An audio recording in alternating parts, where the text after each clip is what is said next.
Pendidikan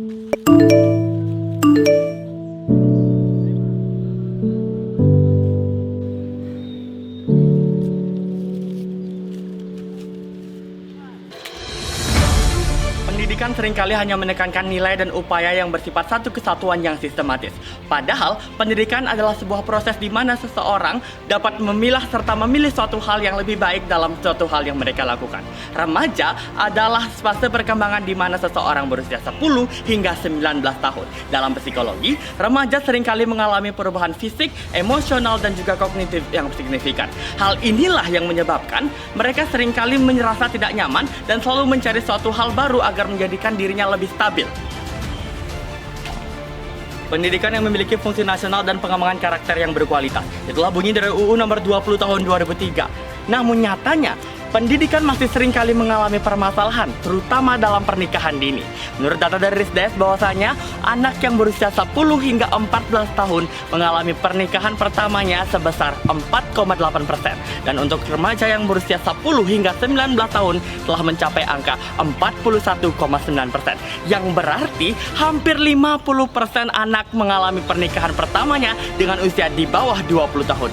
Jika saya terpilih menjadi anggota legislatif DPR RI, maka saya akan melaksanakan 3 fungsi DPR untuk mewujudkan pendidikan berkualitas untuk menuju Indonesia Emas 2045. Dalam fungsi legislatif, DPR RI khususnya Komisi 10 dapat bekerja sama dengan Kemendikbud untuk merancang pendidikan pranikah berupa wawasan edukasi yang lebih komprehensif dan merumuskan penambahan mata pelajaran sex education ke dalam kurikulum serta dalam pembelajaran konseptual yang berbentuk digital.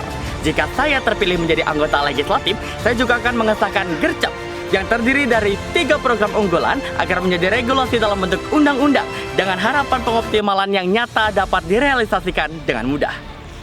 Dalam fungsi anggaran, DPR RI berperan penting dalam memastikan tersedianya alokasi dana untuk setiap program-program edukasi guna menekan angka pernikahan dini di Indonesia. Komisi 11 DPR RI dan Kemenq juga akan bekerja sama dalam mengorganisir jumlah anggaran biaya program kerja Gercep. Yang selanjutnya adalah fungsi pengawasan. Dalam Gercep atau Gerakan Cerdas Tepat adalah untuk memastikan bahwa seluruh upaya yang dilakukan dalam program tersebut berjalan sesuai dengan rencana dan tujuan yang telah ditetapkan. DPR RI Komisi 10 bekerja sama dengan Kemendikbud guna untuk menstabilkan program kerja Gercep dan bekerja sama dengan Kominfo untuk memperketat adanya gangguan-gangguan dalam pelaksanaan Gercep di lapangan ketika sedang melakukan kampanye di sosial media secara massal. Saya, Ibu Tualdan Murdayana dari SMA Negeri Bali Mandara, siap menjadi calon legislatif Dewan Perwakilan Rakyat Republik Indonesia tahun 2024, Dapil Bali.